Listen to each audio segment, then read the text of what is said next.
हाय friends, आपका हमारे YouTube channel advocate MD Singh Yadav में हार्दिक अभिनंदन है। आज हम Maharaj Singh versus Karan Singh through legal representative and others में माननीय सुप्रीम कोर्ट के एक जजमेंट के बारे में बात करने वाले हैं, जिसमें कि प्रतिवादी संख्या 1 ने वादीगण के फेवर में एक registered agreement to sell execute किया था और उस दौरान 7,000 रुपीज़ एज एडवांस पे भी किया गया था और यह तय हुआ कि 3 वर्षों के भीतर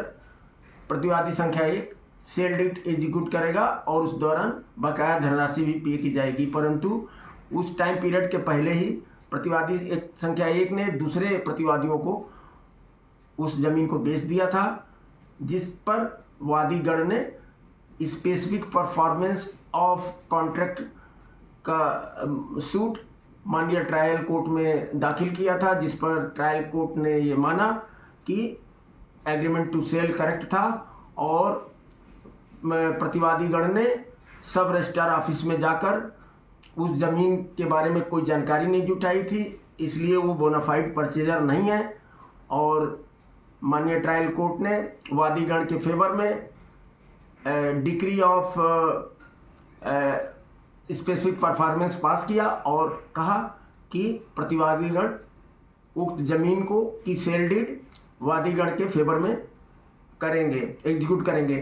जब यह मामला माननीय सुप्रीम कोर्ट में पहुंचा और इस बीच में बात उठी कि वादीगण ने अपने प्रेयर में ये अपने रिलीफ में ये नहीं मांगा है कि उक्त सेल डीड्स को कैंसिल किया जाए। उस पर माननीय सुप्रीम कोर्ट ने कहा कि चूँकि वो सेल डीड गुड फेथ में नहीं की गई थी और बोनाफाइड परचेजर नहीं थे, इसलिए कैंसिलेशन प्रेयर में कैंसिलेशन ऑफ डीड अगर नहीं भी मांगी गई है इसके उससे कोई फर्क नहीं पड़ता। और माननीय और दूसरी बात ये उठी थी कि वादी संख्या 2 उसने कहा कि हमने सूट में इंटरेस्ट नहीं है, हमने सूट नहीं दाखिल किया था, इसलिए माननीय सुप्रीम कोर्ट ने फिर कहा कि 50% सूट प्रॉपर्टी का वादी संख्या 1 के फेवर में प्रतिवादीगण सेल डीड एग्जीक्यूट करेंगे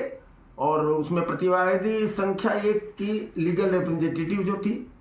वो भी और बाकी प्रतिवादीगण मिलकर उसके फेवर में सेल डीड एग्जीक्यूट करेंगे और कुछ अन्य पॉइंट्स उस ऑर्डर में माननीय सुप्रीम कोर्ट ने दिए हैं। Thank you.